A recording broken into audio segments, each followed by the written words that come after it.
wabarakatuh. Marilah tuan-tuan, kita mulakan majlis ini dengan sama-sama membaca ummul kitab Al-Fatihah. A'udzu billahi minasyaitonir rajim. Bismillahirrahmanirrahim. Alhamdulillah rabbil alamin, arrahmanir rahim, maliki yaumiddin. Iyyaka na'budu wa iyyaka nasta'in. Ihdinas siratal mustaqim. صراط الذين أنعمت عليهم غير المغضوب عليهم ولا الضالين. بسم الله الرحمن الرحيم. الحمد لله رب العالمين، والصلاة والسلام على أشرف الأنبياء والمرسلين وعلى آله وصحبه أجمعين. سبحانك لا علم لنا إلا ما علمتنا إنك أنت العليم الحكيم. رب اشرح لي صدري ويسر لي أمري واحلل عقدة من لساني يفقهوا قولي. اللهم علمنا ما ينفعنا وانفعنا بما علمتنا وزدنا علما يا أرحم الراحمين. وأرنا الحق حقا وارزقنا اتباعه وأرنا الباطل باطلا وارزقنا اجتنابه.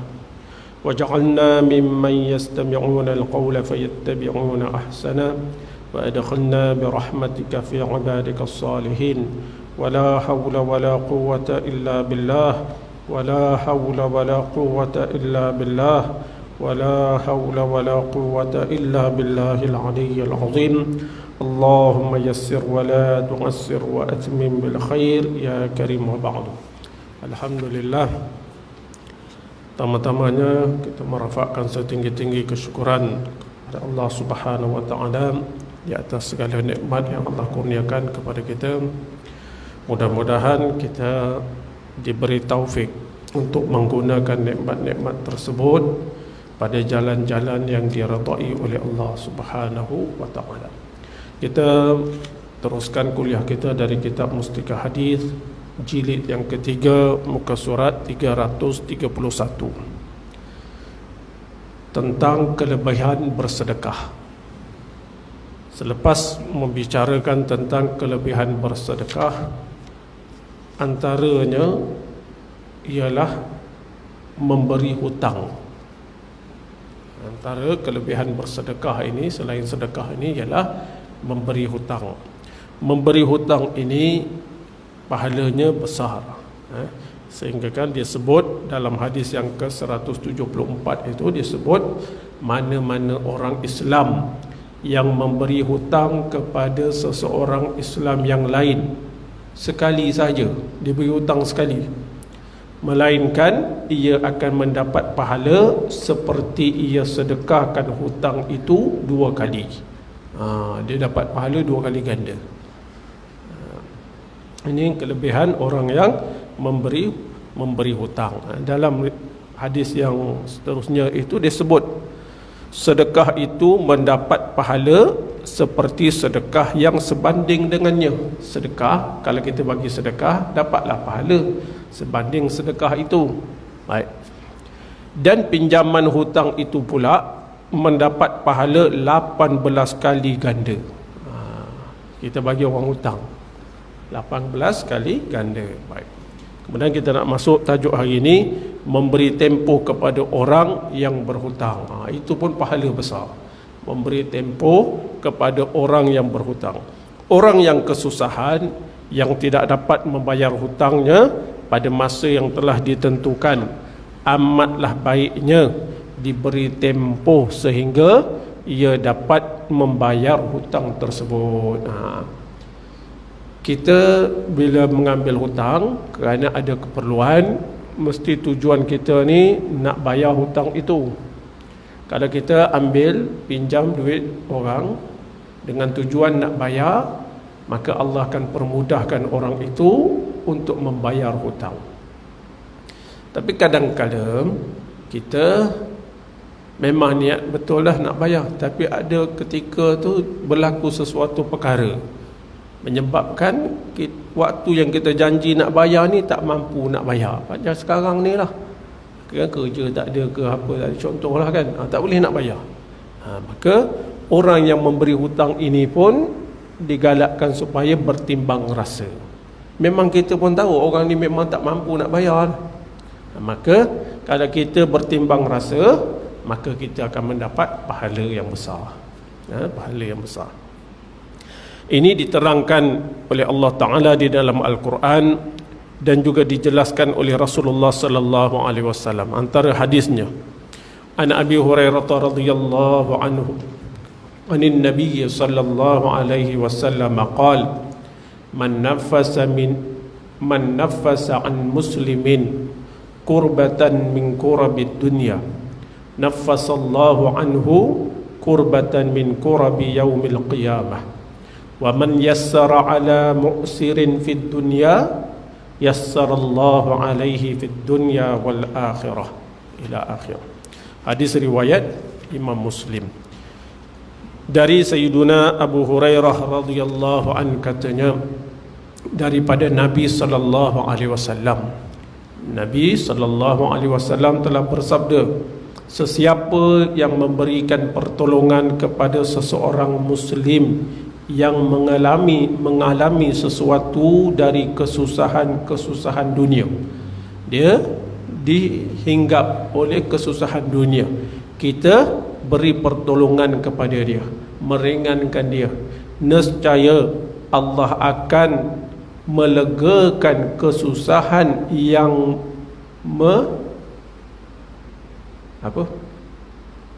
menyusahkannya dari kesusahan hari kiamat. Menyesakkannya, tapi menyusahkannya lah, dia sama aja. Jadi kalau orang ada ditimpa kesusahan, maka kita pun bantu dia. Kita bantu makhluk Allah ini yang dalam kesusahan, maka Allah akan melegakan, membantu kita apabila kita berhadapan dengan kesusahan pada hari kiamat. Bukan setakat kat dunia aja, sampai ke hari kiamat dapat. Kita bantu orang dekat dunia memang dapat, Allah pemudahkan kita. Tapi bukan setakat dekat dunia, sampai kesusahan ke akhirat itu pun Allah permudahkan untuk orang yang bantu manusia tadi ni. Dan sesiapa yang menolong, memudahkan kesempitan hidup dan susah payah seseorang di dunia. Tadi orang ni kesusahan dunia kan, sekarang ni kesempitan hidup, ikutlah, nescaya Allah akan memudahkan susah payahnya di dunia dan di akhirat. Sama. Orang yang menolong tadi itu, Allah permudahkan dia di dunia dan di akhirat. Lepas tu tuan-tuan, kita buat sesuatu perkara ni tuan-tuan, kalau Allah kata Allah akan beri balasan kebaikan tu di dunia, memang pasti akan dapat. Tapi tak semesti kita dapat. Kadang-kadang orang lain yang dapat, orang yang ada kepentingan pada hidup kita. Contoh kita ayah ada, kita buat sesuatu kebaikan, kita bantu orang, kita ada duit, kita beri pada tempat-tempat yang kebaikan, kita belajar, kita mudahlah bantu orang. Kadang-kadang ayah ini hidup dia biasa aja, biasa, tapi walaupun anak ramai, anak sekolah belaka, tapi boleh selesai. Anak ni pun boleh selesai bayaran, yang tu pun boleh bayaran selesai. Kemudian pula bila Allah kata Allah nak bantu, kadang-kadang kita tengok kebaikan tu Allah beri pada anak-anak. Anak bila belajar mudah, anak belajar mudah faham, mudah amalkan ilmu. Itu semua kebaikan-kebaikan yang Allah beri, kadang-kadang disebabkan kebaikan yang dibuat oleh ibu bapa tersebut pada orang lain. Sebab bila ayah ni tengok anak dia berjaya, ayah suka, seronok, mesti seronok.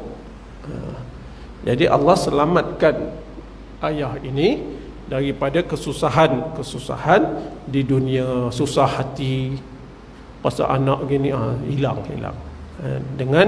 dengan membantu orang lain. Baik. Kemudian dalam hadis yang lain, an Buraidah radhiyallahu anhu qala, sami'tu Rasulullah sallallahu alaihi wasallam yaqul man anzara mu'siran falahu kulla yawmin mithlahu sadaqatun. Thumma sami'tuhu yaqul man anzara mu'siran falahu kulla yawmin mithlaihi sadaqatun. Faqultu ya Rasulullah, sami'tuka taqul man anzara mu'siran falahu kulla yawmin mithlahu sadaqatun. Thumma sami'tuka taqul man anzara mu'siran falahu kulla yawmin mithlaihi sadaqatun.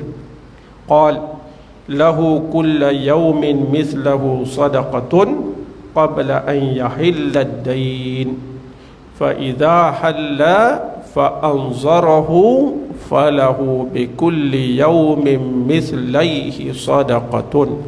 Rawahul Hakim. Ini tentang kelebihan orang yang memberi tangguh kepada orang yang susah nak bayar hutang. Ni tadi hadis tadi secara umum, kita memudahkan urusan manusia ini di dunia, Allah akan memudahkan urusan kita di dunia dan juga di akhirat. Baik. Dari Sayyiduna Buraidah radhiyallahu anhu katanya, aku ada mendengar Rasulullah sallallahu alaihi wasallam bersabda, artinya sesiapa yang memberi tempoh kepada seseorang yang berhutang yang sedang dalam kesusahan. Orang yang berhutang tu dalam kesusahan, tak mampu nak bayar, maka kita pun beri tempoh kepada dia. Maka orang yang memberi tempoh ni, ia akan mendapat pahala bersedekah pada tiap-tiap hari sebanyak hutang itu. Tiap-tiap hari. Bagi tempoh. Jadi orang kalau ambil hutang dengan kita ni, tuan, dia pinjam duit, tiap-tiap hari kita dapat pahala. Kemudian kata Sayyiduna Buraidah ni, kemudian aku mendengar baginda bersabda dalam hadis yang lain, sesiapa yang memberi tempoh kepada seseorang yang berhutang yang sedang dalam kesusahan, maka ia mendapat pahala bersedekah pada tiap-tiap hari sebanyak 2 kali ganda hutang itu. Tadi sekali, ini 2 kali ganda pula.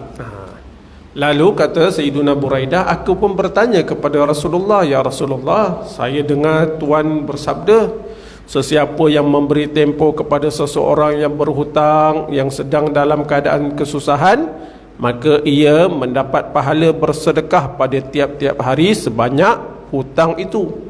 Kemudian saya juga dengar Tuan bersabda, sesiapa yang memberi tempoh kepada seseorang yang berhutang yang sedang dalam kesusahan, maka ia mendapat pahala bersedekah pada tiap-tiap hari sebanyak 2 kali ganda hutang itu. Hadis yang pertama, dia mendapat pahala bersedekah sebanyak hutang itu, sekali je lah. Hadis yang kedua, 2 kali ganda. Jadi macam mana? Maka bersabda Nabi sallallahu alaihi wasallam, ia orang tu mendapat pahala bersedekah pada tiap-tiap hari sebanyak hutang itu sebelum tiba masa membayar hutang yang tersebut.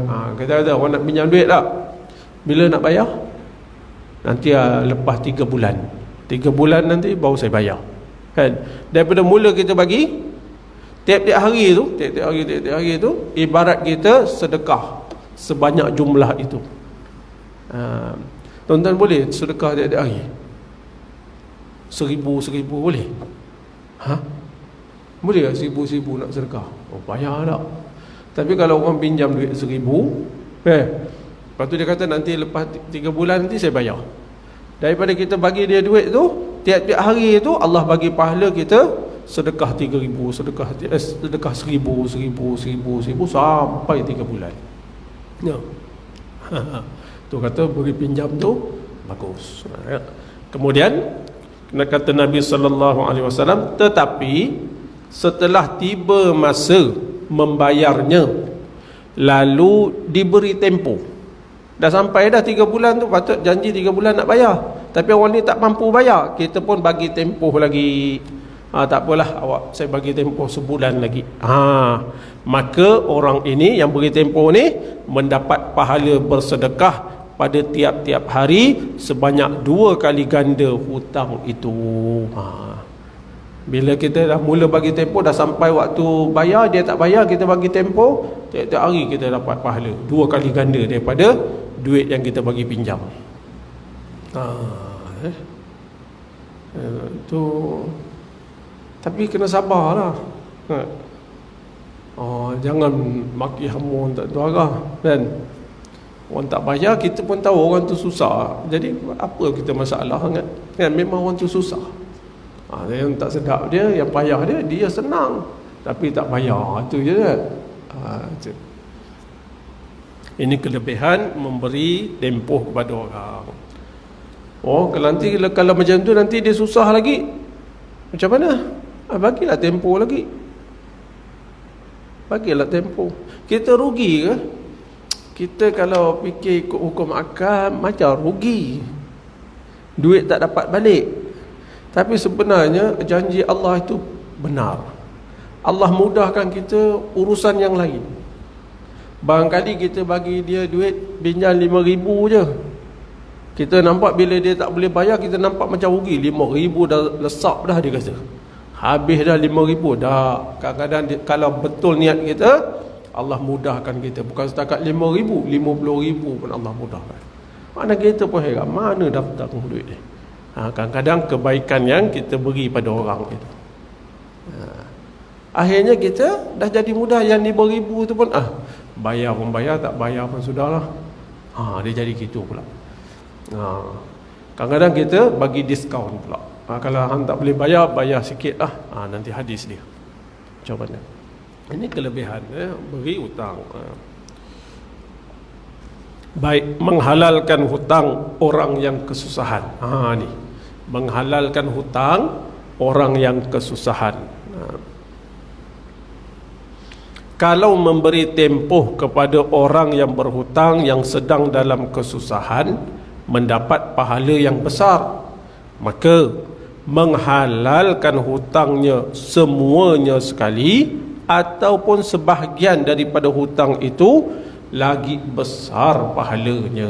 Pasal orang hutang ni dia risau, ni ada hutang ni tak sempat bayar ni, ada hutang ni nanti amalan macam mana, Allah terima ke tak terima, dia susah hati. Tapi bila kita kata tak apalah pakcik bayar sikit je lah, dia jadi lega. Melegakan hati orang, menghilangkan kerisauan orang lain, Allah bagi pahala banyak. Apatah lagi kalau kita cakap hutang tu tak payah bayar lah, tak payah bayar, lagi dia suka, dia seronok kan. Tapi orang tu lepas tu nak hutang lagi, tuan-tuan bagi tak? Orang tu nak hutang lagi, tuan-tuan bagi tak? Payah sikit tak? Kalau tuan-tuan bagi pun sebenarnya tak rugi. Kalau tuan-tuan bagi pun sebenarnya tak rugi. Tuan-tuan cakap, ustaz cakap boleh lah dia tak bagi hutang. Ada, saya orang tu hutang saya 4 kali tak bayar. Saya pun tak ada masalah.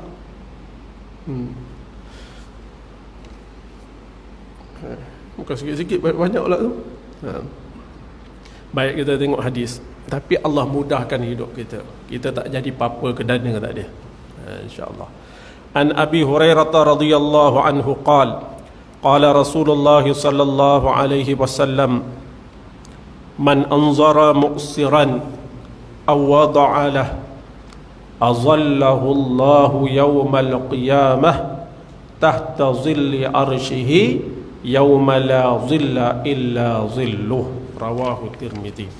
Dari Sayyiduna Abu Hurairah radhiyallahu anhu katanya, Rasulullah sallallahu alaihi wasallam telah bersabda, sesiapa yang memberi tempoh kepada seseorang yang berhutang yang sedang dalam kesusahan, kita beri tempoh, atau ia menghalalkan hutangnya. Menghalalkan hutang tu sama ada keseluruhan hutang itu ataupun menghalalkan sebahagian hutang tersebut. Kita buat dua benda tu, nescaya Allah Ta'ala akan menaunginya pada hari kiamat di bawah naungan arasy-Nya ketika tidak ada naungan melainkan naungan Allah. Jadi Allah beri, limpahkan rahmat dan keredaan kepada orang itu, serta diselamatkan daripada segala bahaya yang menggerunkan pada hari kiamat. Besar ke tak besar? Besar ke tak besar tu? 5,000, 1,000 bandingan benda yang Allah nak bagi tu, mana yang besar? Sedangkan dekat dunia Allah dah buka lagi peluang rezeki kita. Peluang rezeki kita Allah buka lagi disebabkan kita memudahkan orang. Lepas tu tunggu lagi dekat akhirat Allah permudahkan urusan. Oh, subhanallah. Itu kelebihan orang memberi hutang itu. Tapi kita yang berhutang, jangan pula kita pula pandai. Kita hutang 10,000, orang kata bayarlah hutang tu, duit ada, bayarlah. Tak apa, ustaz tu, bukan ustaz lah, orang lain lah. Tak apa, orang tu dia bukan perlu duit, dia perlu kesenangan di akhirat nanti. Jangan pula kita pula cakap macam tu. Kita ada duit, bayarlah. Jangan pula kita, tak apa, selagi mana saya tak bayar, selagi itulah orang ni dapat pahala. Bukan. Kita kalau mampu bayar, mesti bayar. Suatu akhlak yang buruk, seorang yang berhutang mampu bayar tapi ditangguh tak nak bayar, itu buruk itu. Maka rezeki dia, peluang dia akan dikecilkan, disempitkan. Pasal dia menyusahkan orang lain. Tadi kita menyenangkan orang, Allah bukakan rezeki kita, pintu. Kalau kita menyusahkan orang, dia menyempitkan rezeki. Bukan pandai itu, sebenarnya rugi. Rugi. Kalau kita boleh bayar hutang cepat-cepat. Jangan tangguh. Dia pun tak minta, dia pun senang dah. Apa sangat RM1,000 dia tu. Jangan. Kita bayar. Bila kita bayar, supaya hak tanggungjawab kita laksana, maka kita akan diberi kebaikan oleh Allah Subhanahu wa taala. Baik. Kemudian dalam hadis lain, ini diberi naungan pada hari kiamat. Oh, subhanallah. Ini senang. Ini senanglah tak? Tapi dia beritahu ke berapa banyak hutang kita bagi? Tidak. Tak kira lah banyak ke sikit ke, tapi niat tu mesti betul. Kan? An Abil Yusr radhiyallahu anhu qala sami'tu Rasulullah sallallahu alaihi wasallam yaqul inna awwalan nasi yastazillu fi zillillahi yawmal qiyamah la rajulun anzara mu'siran hatta yajida shay'an aw tasaddaqa alaihi bima yatlubuhu yaqul mali alayka sadaqatun ibtigha'a wajhillah wa yukharriqu sahifatahu, rawahu Tabrani. Dari Abu Yusr radhiyallahu an katanya, saya ada mendengar Rasulullah sallallahu alaihi wasallam bersabda. Maknanya pangkal hadis ni ada lain, dia tak bawa. Katanya Nabi pernah bersabda, sesungguhnya orang yang mula-mula di antara orang ramai yang dapat bernaung di dalam naungan rahmat Allah pada hari kiamat ialah orang yang memberi tempoh kepada seseorang yang berhutang, sedangkan orang itu yang berhutang itu dalam kesusahan sehingga ia mendapat sesuatu yang membolehkannya membayar hutang, atau hutang itu disedekahkan kepadanya. Ni dalam hadis ni beritahu apa? Kita ni beramal nak cari keredaan Allah. Kemudian nak apa? Nak selamat di padang mahsyar supaya boleh duduk di bawah naungan rahmat Allah. Sedangkan di padang mahsyar itu tidak ada yang dapat membantu kita melainkan bantuan daripada Allah. Semua nak dapat keselamatan tu. Tapi dalam hadis ni Nabi sebut daripada ramai-ramai orang yang mula-mula sekali mendapat naungan ialah orang yang memudahkan, yang memberi tempoh kepada orang yang berhutang, yang dalam keadaan susah nak bayar. Daripada ramai-ramai itu yang mula dapat naungan ini ialah orang yang memberi hutang kepada seseorang. Bila sampai tempoh orang tu tak mampu bayar kerana kesusahan, maka kita pun beri lagi masa peluang bagi dia, ataupun kita menghalalkan hutang tersebut. Kita menghalalkan hutang tersebut dengan kita berkata, hak aku yang engkau hutangi itu menjadi sedekah kepadamu kerana Allah Ta'ala semata-mata. Hutang kamu ni kepada saya jadikan sedekah kerana saya nak mencari kerana Allah Ta'ala. Itulah kita buat itu, niat itu kerana nak mendapat keredaan Allah, janji Allah tu yang lagi besar itu. Hutang kamu kepada saya, hutang kamu jadi sedekah kepada kamu. Jadi sedekah kepada kamu. Kerana apa buat itu? Kerana Allah Ta'ala, mencari keredaan Allah Ta'ala. Sambil ia mengoyakkan surat hutangnya. Jadi lega tak orang ni? Hati yang takut tadi jadi aman, tentram. Maka dekat akhirat orang ni lah yang dapat ketenteraman dulu. Dalam hadis ni lah kan, orang yang memberi hutang kemudian beri tempoh. Yang ni cerita beri tempoh, bukan beri hutang, beri tempoh. Ataupun yang menghalalkan, menyebabkan hati orang yang berhutang ni lega, aman. Ada. Ini amalan-amalan ni tuan-tuan, amalan-amalan ni ialah pada zaman kita ni nampak macam payah lah. Zaman kita ni nampak macam payah. Sebab apa je payah? Pertama, kita kata orang nak cari orang yang jujur itu susah. Betul lah. Ya tak? Maka kalau orang nak minta hutang ni, kita pun berat nak bagi. Berat lah. Tapi akhirnya kita pun pergi kat bank. Yang hebat lagi, pergi ke Along. Pergi Along, Angah, ada.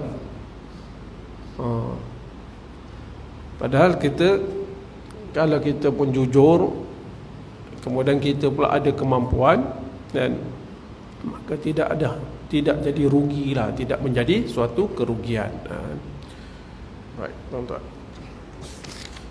Habislah tuan-tuan cerita tentang hutang ini. Habis cerita tentang hutang ini. Cuma yang kita tengok daripada hadis ini, walaupun orang tu tak mampu bayar tu tuan-tuan, kita pun tahu memang tak mampu bayar, maka kita jangan risau. Kita jangan risau, duit kita lesap lah, duit kita habis, jangan. Pasti Allah akan buka pintu rezeki untuk kita, pasti. Tapi orang ni, kalau tanya orang kan, duit kamu habis banyak-banyak tu pasal apa? Pasal bantu orang ke, bagi hutang? Tak. Tapi habis lesap pasal percaya pada jualan-jualan yang jenis tipu. Itu yang banyak habis duit. Betul tak? Kamu kalau bagi duit macam ni, dalam seminggu kamu dapat duit sebanyak ni. Tiap-tiap hari pula dapat duit. Kita pun percaya. Jenis macam tu yang duit habis banyak. Bukan pasal duit hilang, pasal bantu orang hutang. Jarang-jarang. Sebab yang bagi hutang pun tak ramai orang kan? Jadi kita cubalah tuan-tuan, cuba, kalaulah ada kita beri hutang, fikirlah. Kalau orang tu boleh bayar, kita tunggulah bayaran dia. Kalau dah tak boleh bayar, kita fikirlah apa yang paling baik untuk diri kita. Kita nak apa? Kita nak rampas harta dia, kan? Kita nak suruh dia jual barang dia sebagai ganti rugi. Dia memang dah susah. Kita fikirlah apa yang paling baik bagi kita di dunia dan juga di akhirat. Gitu lah. Jadi cukuplah sekarang. Nanti lepas ni kita masuk tiap-tiap amal yang baik menjadi sedekah. Yang ni dah umum lagi. Mula-mula cerita pasal sedekah, kemudian pula cerita tentang hutang. Yang ini pula lagi umum, setiap kebaikan itu sedekah. Jadi luas pengertian sedekah itu. Jadi mudah-mudahan kita dapat habiskanlah kitab ni. Barangkali sekali dua kali lagi habislah tak? Sekali dua kali habis, maka habislah kitab. Kitab apa ni? Mustikah Hadis, 3 jilid. Jilid 1 pun habis baca, jilid 2 dan jilid 3. Mudah-mudahan Allah beri keberkatan dalam umur dan juga ilmu kita, dan beri kekuatan kepada kita untuk boleh beramal dengan ilmu-ilmu tersebut. Jadi kita tangguhkan majlis dengan tasbih kafarah dan suratul Asr. Bismillahirrahmanirrahim. Subhanakallahumma wa bihamdik, asyhadu an la ilaha illa anta, astaghfiruka wa atubu ilaik. Bismillahirrahmanirrahim. Wal 'asr. Innal insana lafi khusr illa alladhina amanu wa 'amilus shalihat wa tawasaw bil haqq wa tawasaw bis sabr. Assalamualaikum warahmatullahi wabarakatuh.